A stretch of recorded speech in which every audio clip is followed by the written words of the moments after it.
मसीह यीशु में एक बार फिर आप तमाम बहनों भाइयों की सलामती चाहता हूँ और आज के इस बाइबल क्लास में आप सबको खुशामदीद कहता हूँ। मेरे अज़ीज़ों, आज हम जिस किताब को स्टडी कर रहे हैं वो शादी के ताल्लुक़ से किताब नंबर 4 है, जिसका नाम है जिस्मानी तकमील, फ़िज़िकल फुलफिलमेंट। इंग्लिश में आप इस किताब को देख सकते हैं और आप इसे डाउनलोड भी कर सकते हैं और आप इसको मज़ीद पढ़ भी सकते हैं। इस किताब के अंदर बहुत ही इंफॉर्मेशन मौजूद है, बिब्लिकल इंसाइट्स हैं, बिब्लिकली बहुत ही खूबसूरत बातें इस किताब के अंदर मौजूद हैं। और इसी कोर्स को ही हम अपनी शादीशुदा तमाम काउंसलिंग का हिस्सा भी हमने बनाया है। आज जिस किताब को हम स्टडी करें, जैसे मैंने बताया कि फ़िज़िकल फुलफिलमेंट, और आज चैप्टर नंबर 2 को हम स्टडी कर रहे हैं और इसका नाम है कॉमन अनबिब्लिकल पर्सपेक्टिव या गैर बाइबली नुक्ता नज़र। अज़दवाजी जो ताल्लुक़ है या जिनसी ताल्लुक़ जो है, ये खुदा की तरफ से शादी के एक ख़ास मकसद के लिए खुदा ने हमें दिया है, जो मुक़द्दस भी है, पाकीज़ा है और ख़ूबसूरत नेमत है। लेकिन दुनिया ने और शैतान ने, इब्लीस ने गुनाह और माजी के ज़ख़म और गलत सोच से इस नेमत के अंदर बगाड़ को पैदा कर दिया है। हम देखते हैं कि मसीही मियाँ बीवी अनजाने में दुनियावी और गैर बाइबली ख़यालात को अपनी शादी के अंदर ले आते हैं और जिसके नतीजे में बरकत भी चली जाती है, खुशी भी चली जाती है और हम कुर्बत से भी महरूम हो जाते हैं और खुदा ने जो कुछ हमारे लिए मुकर्रर किया है वो हम खो देते हैं। मेरे अज़ीज़ों, खुदा का कलाम है वो हमें यही पैगाम देता है कि हमें हकीकी आज़ादी का तजुर्बा करना है। शिफा, माफ़ी और पाकीज़गी सिर्फ़ खुदावन यीशु मसीह के कलाम के ज़रिए से ही हमें मिल सकती है। इसके अलावा हमारे पास कोई और दूसरा रास्ता नहीं है।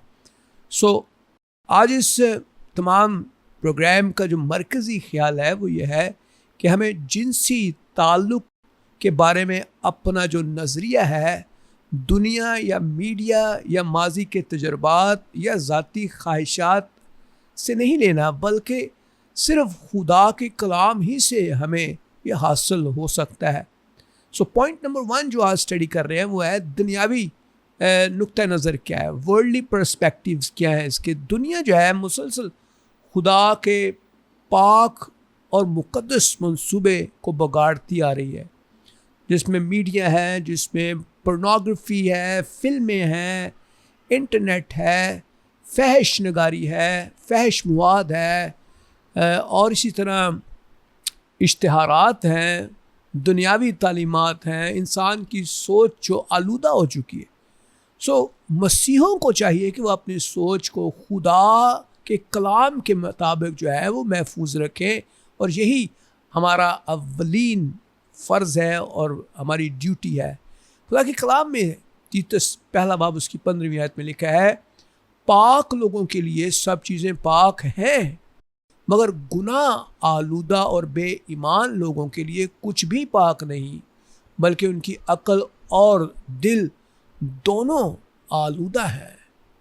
मेरे अज़ीज़ों, जिस दिल में पाकीज़गी हो वो खुदा की नेमतों का सही अंदाज़ा लगाता है, लेकिन गुनाह आलूदा जो दिल है उसमें हर अच्छी चीज़ को भी बगाड़ पैदा कर देता है और उससे अक्सर औक़ात हम सही नुक्ता नज़र को नहीं देख पाते। बाइबल मुक़द्दस जो है रोमियो 6:6 में कहती है, चुनांचे हम जानते हैं हमारी पुरानी इंसानियत उसके साथ इसलिए मसलूब की गई कि गुनाह का बदन बेकार हो जाए ताकि हम आगे को गुनाह की ग़ुलामी में ना रहें। खुदावन यीशु मसीह ने हमें गुनाह की ग़ुलामी से आज़ाद किया है।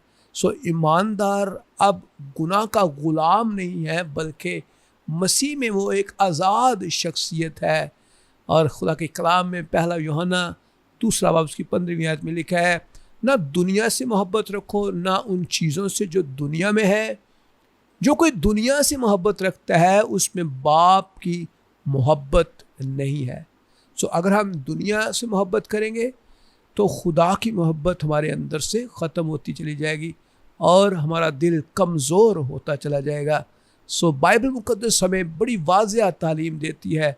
रोमियो के ख़त में अगर हम देखें, वहाँ लिखा है, इसलिए कि जिन्होंने बग़ैर शरीयत पाए गुनाह किया वो बग़ैर शरीयत के हलाक भी होंगे, और जिन्होंने शरीयत के मताहत होकर गुनाह किया उनकी सज़ा शरीयत के मुआफ़िक होगी। सो हकीकी तब्दीली उस वक़्त आती है जब हमारी सोच के अंदर खुदा का कलाम आना शुरू हो जाता है और हमारी सोच बदलना शुरू हो जाती है। सो इब्लीस जो है वो खुदा की नेमतों को बगाड़ता है। खुदा ने आपको जिन्स की नेमत दी है और इब्लीस ने इसके अंदर बगाड़ पैदा करना शुरू कर दिया। दुनिया खुदा की दी हुई इस पाकीज़ा नेमत को झूठा और गुनाह आलूदा बनाने की कोशिश करती है और एक मुतबादल के तौर पर पेश करती है कि हमें ऐसे करना चाहिए। खुदा का मंसूबा हमेशा पाक होता है और कामल होता है। सो हमें अपने जहन को खुदा के कलाम से महफूज करने की ज़रूरत है। सो हम क्या करते हैं, देखिए गैर बाइबली रवैये क्या है। अक्सर औक़ात फहश नगारी जो है ये एक बहुत ही अनबिब्लिकल पर्सपेक्टिव है, और मीडिया से जिनसी तालीम हासिल करना ये भी एक गलत और टोटली रॉन्ग पर्सपेक्टिव है, गैर बाइबली नज़रिया है। और दुनियावी ख़यालात को अज़दवाजी ताल्लुक़ में दाखिल करना ये भी एक गलत सोच है। और इसी तरह फ़िल्में और इंटरनेट से गैर हकीकी तवक्कुआत कायम कर लेना, ये वो तमाम गैर बाइबली रवैये हैं जो अक्सर औक़ात हम करते हैं। और खुदा के लोग यानी ईमानदार भी कई दफ़ा इसी ट्रैप के अंदर धोखे में फंस जाते हैं और हमें नापाक करती हैं चीज़ें। सो हम क्या कर सकते हैं, अपने आप से पूछें, क्या आपकी सोच पाक है? किस तरफ जा रही है आपकी सोच? किसने आपकी सोच को बनाया है, क्रिएट किया है? खुदा के कलाम ने, या फिर दुनिया, मीडिया, फिल्में, दुनिया की तालीम, या मुआशरे ने, या आपके किसी रिश्तेदार ने, नानी, नाना, दादी, दादा, या आपके आबा अजदाद ने शायद ऐसी सोच आपके दिल में डाली। सो माजी के जिनसी गुनाहों की सज़ा का एहसास जो है ना वो कई दफ़ा हम लेकर ज़िंदगी गुजारते हैं। सो माजी के अंदर हो सकता है एहसास जुर्म आपको हुआ हो। सो बहुत सारे ऐसे ईमानदार हैं अपने माजी की गुनाहों की वजह से वो मुसलसल अपने अंदर एहसास जुर्म रखते हैं और ऐसी ज़िंदगी गुजारते हैं कि जैसे उन्होंने कोई ना कोई ज़रूर गुनाह किया है। लेकिन मेरे अज़ीज़ों, हमेशा याद रखिए, खुदा कामिल है, माफ़ करने वाला खुदा है और नई ज़िंदगी अता करता है आपको, और खुदा ही आपको एक नया मखलूक भी बनाता है। कलाम में लिखा है, इसलिए अगर कोई मसीह में है तो वो नया मखलूक है, पुरानी चीज़ें जाती रही, देखो वो नहीं हो गई। सो अब आपकी पहचान जो है आपका माजी नहीं है, बल्कि खुदावन यीशु मसीह में आपकी एक नई पहचान जो है नज़र आती है। सो खुदावन यीशु मसीह के अंदर हम जो है हमने नई ज़िंदगी का तजर्बा किया है। रोमियो 6:4 में लिखा है, बस मौत में शामिल होने के बपतिस्मा से हम उसके साथ दफन हुए हैं, ताकि जिस तरह मसीह बाप के जलाल के वसीले से मुर्दों में से जलाया गया, इसी तरह हम भी नई ज़िंदगी में चलें। सो तौबा जो है इंसान को नई सिमत की तरफ लेकर आती है, और यही खुदा का कलाम हमें सिखाता है। खुदा हर सच्चे ईमानदार की तौबा को कबूल करता है और हमें माफ़ करता है। सो माजी के गुनाह मुस्तकबिल की शादी को हमेशा के लिए कैद नहीं करते। हो सकता है आपने कोई ऐसा गुनाह किया जो आपके माजी के अंदर हुआ और आप बारहा उसको याद करते हैं और आपकी शादीशुदा ज़िंदगी को वो मुतासर करता रहता है। सो इकरार करें। इकरार गुनाह जो है वो बहाली का एक ज़रिया है, और छुपा हुआ एहसास जुर्म जो है अज़दवाजी कुर्बत को भी नुकसान पहुंचाता है। इसलिए गौर से देखें कि आप क्या कर रहे हैं। इसलिए मेरे अजीज़ों, गैर बाइबली रवैये जो हैं, जिसके अंदर पोर्नोग्राफी है, जो आज इस दुनिया में बहुत जो है वो अरूज के ऊपर है, एवरीवेयर इन द वर्ल्ड, ये एक नशे की हद तक जो है लोग इसको इस्तेमाल करते हैं। खुद लज्जती है, अपने आप को खुद जो है वो उस अपने जिस्म की लज्जत को महसूस करना, ये भी आज के दौर में आम होता चला जा रहा है। उसकी रीज़न जो है हमारी अज़दवाजी मामलात में जो है वो बहुत ज़्यादा डिस्टर्बेंस होती है, और इसके लिए हम फिर खुद लज्जती का जो है वो रास्ता इख्तियार करते हैं। सो शादी से पहले जिनसी ताल्लुक़, ये भी एक गैर बाइबली रवैया है। शादी के बाहर जिनसी ताल्लुक़, ये भी एक गैर बाइबली रवैया है।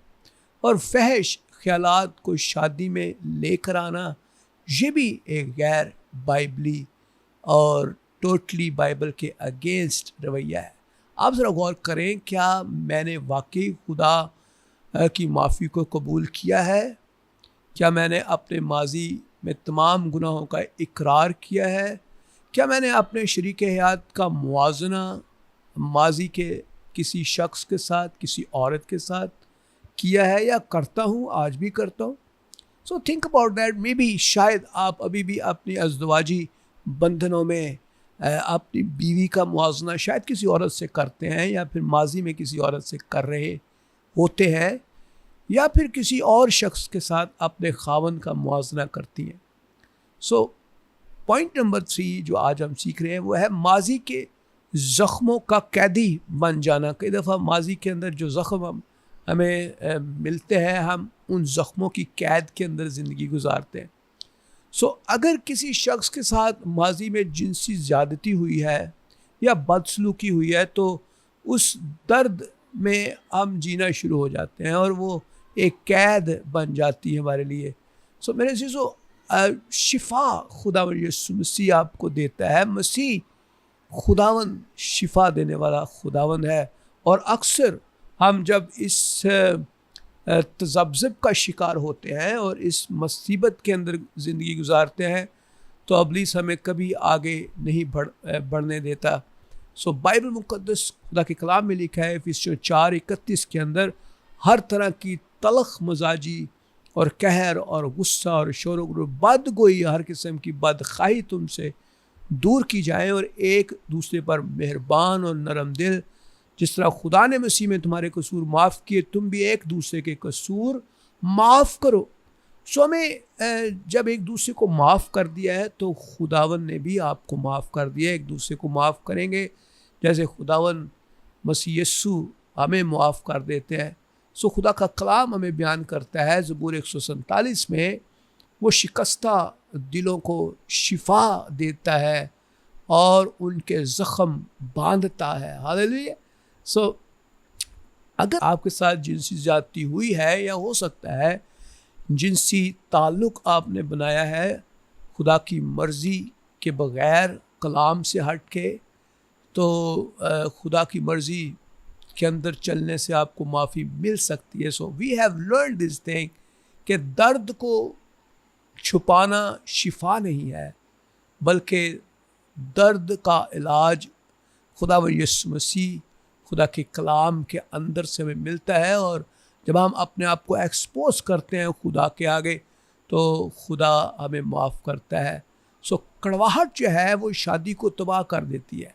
जब आपके अंदर इतनी बिटरनेस होगी अपने खावंद के लिए, अपनी बीवी के लिए, आपके अंदर इतनी कड़वाहट होगी, इतना जहर होगा, तब कैसे आपकी शादीशुदा ज़िंदगी चल पाएगी? आप अपने जिनसी ताल्लुकात में डिप्रेशन का शिकार रहेंगे। आप आहिस्ता आहिस्ता आप इब्लीस का एक आसान शिकार बनते चले जाएंगे, और दुनिया में आप चीज़ों से अपनी लज्जतों को पूरा करने की कोशिश करते रहेंगे। तो मेरे अज़ीज़ों, कड़वाहट जो है वो शादी को तबाह व बर्बाद करती है। खुदावंद यीशु मसीह जो है वो दिलों को बहाल कर देता है। सो हमें माफ़ करना है एक दूसरे को। और अक्सर औक़ात जो गैर बाइबली रवैया मैंने देखा है वो माफ़ ना करने का है।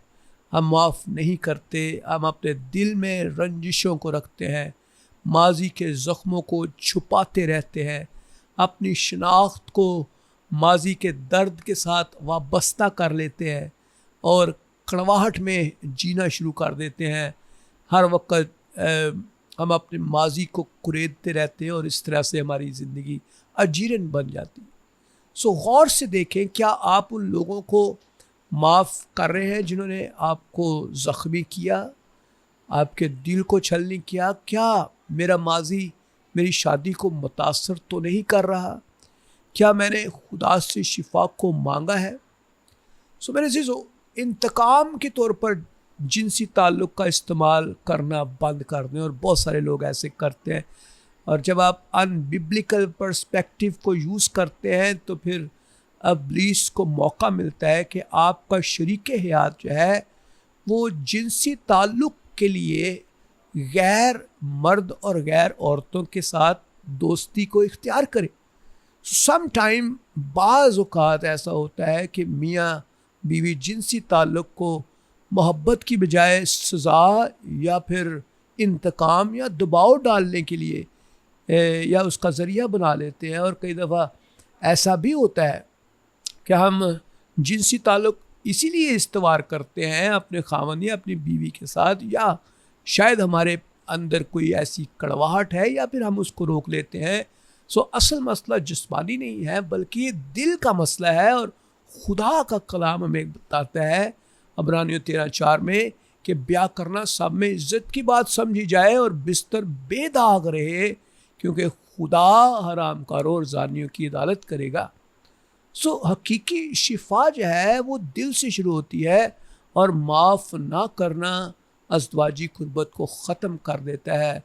मेरे अज़ीज़ों, फहश निगारी शादी का इलाज नहीं है, पाकीज़गी खुदा को पसंद है। ये सारी चीज़ें मैं इसलिए बताता हूँ क्योंकि आज इस दुनिया में बहुत सारे ऐसे मामलात हैं जिनसे आप नबरदाश्त में हैं। और आज इब्लीस जो है वो खामंद को या बीवी को वो इस्तेमाल करता है शादीशुदा बंधनों के अंदर डिस्टर्बेंस को पैदा करने के लिए। और ये पूरी दुनिया में का एक मसला है, ये किसी मुल्क का या किसी एक मुआशरे का नहीं है, बल्कि पूरी दुनिया इससे मुतासर हो रही है और हम सब इसके साथ जंग कर रहे हैं। सो जिनसी ताल्लुक़ को रोक लेना, सज़ा देने के लिए अपनी बीवी को या अपने खामन को, ये एक गैर बाइबली नज़रिया है और ये बाइबल के मुताबिक नहीं है। इससे आपका नुकसान हो सकता है और आपकी शादीशुदा ज़िंदगी मुतासर हो सकती है। और कई दफ़ा मैंने ऐसे बहुत सारे काउंसलिंग करते हुए नौजवान लड़कों के साथ जब मैंने बात की तो उन्होंने कहा कि ये ऐसे मामला तुम्हारी ज़िंदगी में हो रहे हैं। सो फिर जब मैंने उनके लिए दुआ की, उनके साथ काउंसलिंग की और मियाँ बीवी को बैठा कर मैंने उनके साथ बात की, तो खुदा ने उनकी ज़िंदगियों को बहाल किया। सो जब आप जिनसी ताल्लुक़ को ख़ासकर अपने शादी के अंदर रहते हुए किसी ख़ास मकसद के लिए रोक लेते हैं तो ये एक गैर बाइबली नज़रिया है। शरीक हयात के जिस्म पर तनकीद करना भी जो है ये भी एक गैर बाइबली रवैया है। और अक्सर I don't know but I believe it कि बहुत सारे ऐसे लोग हैं जो अपनी बीवी को जब वो थोड़ी सी मोटी हो जाए या फिर शायद वो थोड़ी पतली हो जाए या फिर शायद वो हम फिज़ीक के ऊपर उसके साथ किसी और औरत को कंपेयर करें, that is totally non biblical perspective है और खुदा नहीं चाहता कि हम ऐसे करें। जिनसी कारकर्दगी के ऊपर भी हम एक दूसरे का मजाक उड़ाने से बाज नहीं आते हैं। और दिस इज़ अ टोटली, समझ लें कि आपकी एक गैर बाइबली रवैया इख्तियार कर रहे हैं जो आपकी ज़िंदगी को मुतासर कर सकता है, आपकी रूहानी ज़िंदगी, आपकी अज़दवाजी ज़िंदगी को डिस्टर्ब करता है। सो बहुत सारे कपल्स ऐसे हैं जो इस मामले के अंदर से गुज़रते हैं। और जब आप इस तरह का रवैया अपनी अज़दवाजी ज़िंदगी के अंदर अपना लेते हैं तो फिर बिलीव करें कि आप इब्लीस को मौका देते हैं कि आपके घर को वो डिस्टर्ब करे, तबाह व बर्बाद करे। सो पोर्नोग्राफी जो है एक बहुत बड़ा एलिमेंट है। फहश फिल्म को देखना या फहश निगारी करना या फिर जिनसी ताल्लुक़ के दौरान फहश निगारी करना, ये सारी चीज़ें वो हैं जो आज के दौर में एक बहुत बड़ा अलमिया है और इस वक्त हम इससे रूहानी जंग कर रहे हैं। हम सब इस दुनिया के अंदर रहते हुए, जिस्म रखते हुए हमारी एक रूहानी जंग जो है चलती है ताकि हम इब्लीस को मौका ना दें। सो जिनसी दबाव या ज़बरदस्ती या फिर किसी के साथ नॉन इंटेंशनली आप जिनसी ताल्लुक़ बनाते हैं, that is not a biblical perspective. ठीक है। सो बाइबल इसकी इजाज़त आपको हरगिज़ नहीं देती। सो अगर आप इस तरह से काम करते हैं तो फिर आप इब्लीस को मौका देते हैं। सो आपने माफ़ करना है, दुनियावी तरीक़ों को इस्तेमाल नहीं करना। दुनियावी तरीके जो हैं वो मसलों का हल नहीं है। थेरेपीज़ की तरफ कई दफ़ा लोग चले जाते हैं, कई दफ़ा जो है वो साइकेट्रिक्स के पास चले जाते हैं और मेडिकेशन लेना शुरू हो जाते हैं, मेडिकल हेल्प लेते हैं, क्योंकि ये सारी चीज़ें आज की मॉडर्न टाइम के अंदर सम टाइम ज़रूरी भी हैं, but that is what we are talking about totally a biblical point of view. So आप ज़रा गौर कीजिए, क्या जिनसी ताल्लुक़ आप इसलिए तो नहीं बनाते जो कि अगर आप किसी को सज़ा दे रहे हैं, या फिर आप जिनसी ताल्लुक़ को रोकते हैं ताकि किसी को सज़ा मिल सके, अपने खावंद को या अपनी बीवी को? क्या आप अपने दिल में कड़वाहट तो नहीं रखते? क्या मैंने अपने शरीक हयात को माफ़ किया है? So these are the things that we have to think about that. So कई दफ़ा हम जिनसी ताल्लुक़ को जो है ना वो सिर्फ़ अपना एक बुत बना लेते हैं। जब जिनसी ख्वाहिश ना हो तो फिर हम प्यार करना छोड़ देते हैं, मोहब्बत करना छोड़ देते हैं, एहसास हमारे अंदर ख़त्म हो जाता है और हम अपनी ज़िम्मेदारियों को भी भूल जाते हैं और हम अपनी बीवी से या अपने खावंद से महज इसलिए प्यार करते हैं कि वो हमारी जिनसी ख्वाहिश को पूरा करे। That is a totally wrong thing. जिनसी ताल्लुक़ जो है वो एक बुत नहीं है। जब जिनसी ख्वाहिश खुदा से ज़्यादा अहम बन जाए तो वो एक बुत बन जाती है, बुत परस्ती में गिनी जाती है। सो बाइबल मुक़द्दस जो है वो बयान करता है, सब चीज़ें मेरे लिए रवा तो हैं मगर सब चीज़ें मुफीद नहीं है। सब चीज़ें मेरी लिए रवा तो हैं लेकिन मैं किसी चीज़ का पाबंद ना हूँगा। सो हमें ग़ुलाम नहीं बनना है। हमें किसी चीज़, जब कोई चीज़ आपको ग़ुलाम बना लेती है तो समझ लें कि आप खुदावन में आज़ाद नहीं रहे हैं। आप जिनसी ताल्लुक़ को एक अपने ऊपर सवार ना कर लें कि आप इसके बगैर ज़िंदा रह ही नहीं सकते हैं। खुदा जो है वो आपको एक ऐसी क़ुव्वत फ़राहम करता है जिससे आप इन तमाम चीज़ों पर गालिब आ सकते हैं। किसी भी ख्वाहिश को हमारी ज़िंदगी पर हुकूमत नहीं करनी चाहिए। जब हम इस हालत में पहुंच जाते हैं तो फिर आप समझ लें कि आप गुनाह की कैद में चले गए हैं। आप गुनाह की कैद में ही हैं और खुदावंद से आज़ादी को मांगना शुरू करें। सो हमें सब चीज़ों को देखना है। कई चीज़ें हम देखते हैं कि यार ये तो रवा है लेकिन वो आपके लिए फ़ायदेमंद नहीं है। सो हर जायज़ चीज़ जो है रूहानी तौर पर फ़ायदेमंद नहीं होती।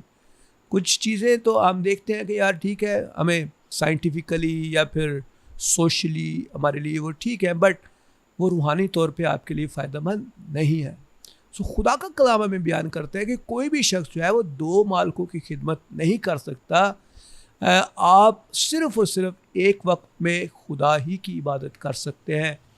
गुनाह को और खुदा को आप लेकर नहीं चल सकते। सिर्फ खुदा ही हमारी परस्तिश और फर्माबरदारी का मुस्तहक है मेरे अज़ीज़ों। सो जिनसी ताल्लुक़ खुदा की नेमत है, वो खुदा नहीं है, वो कोई माबूद नहीं है, वो खुदा की एक दी हुई खूबसूरत नेमत है जो आपको मियाँ और बीवी के लिमिट के अंदर रहते हुए इस्तेमाल करने के लिए खुदा ने कहा है। ख्वाहिश को ग़ुलामी या रूहानी ज़िंदगी को कमज़ोर करती है और ख्वाहिशात अक्सर औक़ात। सो बुत परस्ती जो है ये शादी को नुकसान पहुंचाती है। जब हम इसको बुत बना लेते हैं तो वो हमारी शादी को हमें कमज़ोर करती है।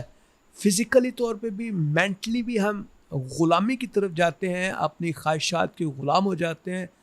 बहुत सारे लोग, बहुत सारे नौजवान, बहुत सारे ऐसे लोग मैंने देखे हैं जो आज भी जिनसी ताल्लुक़ को बुत परस्ती की मानद ही पूछते हैं, and they are under this demonic curses.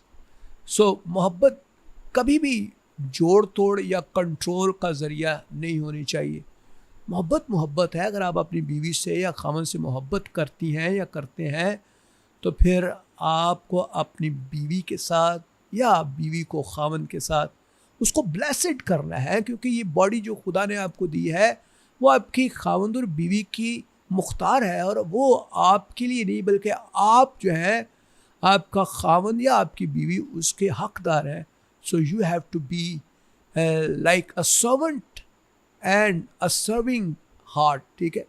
So मोहब्बत कभी भी ये जोड़ तोड़ वाला सिस्टम नहीं होना चाहिए जिसके अंदर मैनिपुलेशंस हों या कंट्रोलिंग का ज़रिया बन जाए। सो जिनसी ख्वाहिश एक जुनून की हद तक आपको आपके अंदर नहीं होनी चाहिए कि इसके बगैर अब आपका गुजारा है ही नहीं है, इट इज़ इम्पॉसिबल। सो ये जब जुनून आपके ऊपर तारी होता है, so think about this is a non biblical perspective, और ये बाइबल की तरफ से नहीं है।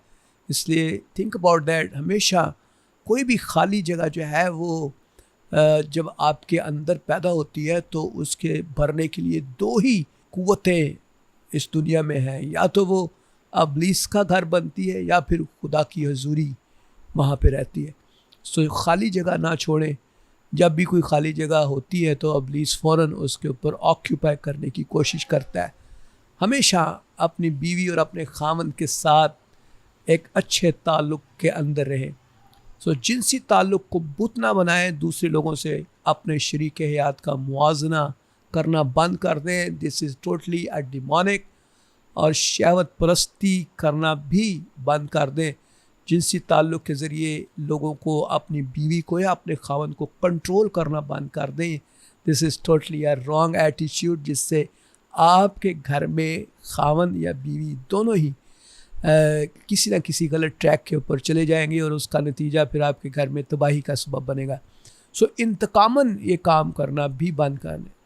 जब हम इंतकाम लेते हैं, अभी आप अब मेरी बीवी के साथ मेरी लड़ाई है, या बीवी कहती मेरी खावन के साथ लड़ाई है, and then we have kind of a thing कि हम इंतकाम लेंगे अब।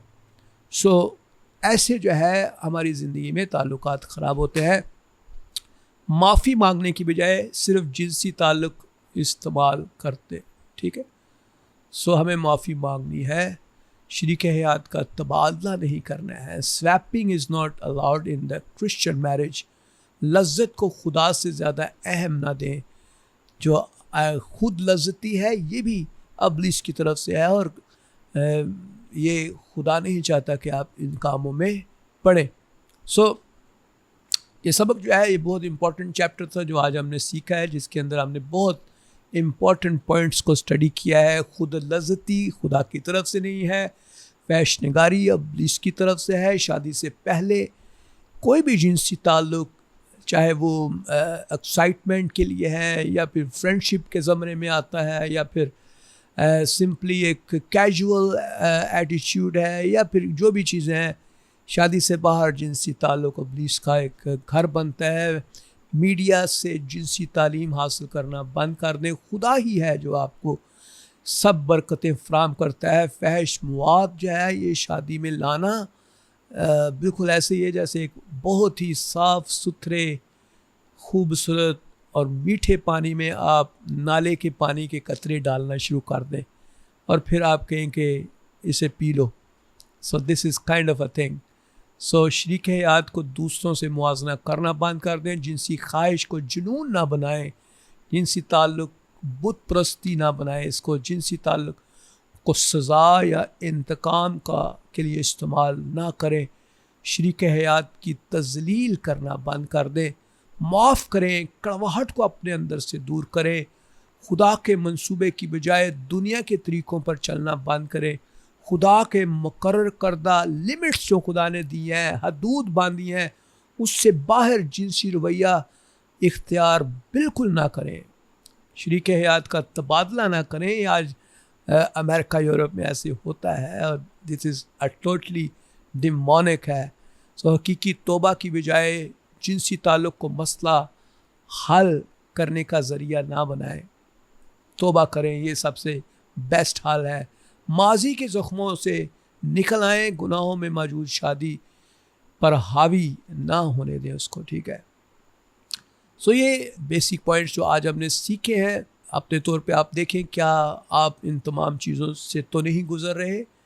क्या आपने किसी ऐसी फैमिली को, ऐसे नौजवान लड़के या लड़की से आपका वास्ता पड़ा जो इन तमाम इमोशनल ट्रॉमा से गुज़र रहा है, माजी के गुनाहों से गुज़र रहा है।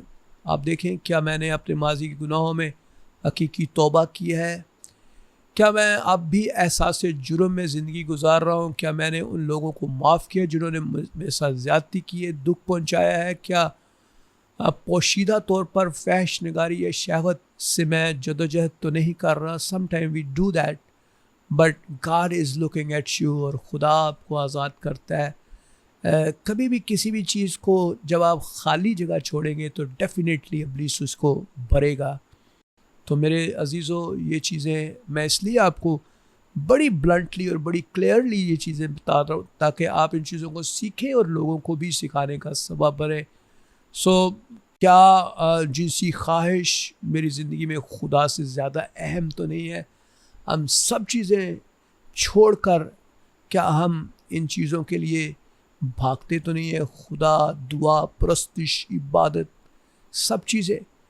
क्या मैं अपने शरीक हयात का दूसरों से मुआवजा तो नहीं करता? क्या मैंने कभी जिनसी ताल्लुक़ को सज़ा या दबाव के लिए इस्तेमाल तो नहीं किया? सो ये सारी चीज़ें जो हैं ये आज के इस खूबसूरत चैप्टर के अंदर थी। So thank you very much. खुदावंद में आप सबकी सलामती हो। मेरा ईमान है कि आज के कलाम के वसीले से आप बहुत बरकत पाई है। Thank you and God bless you.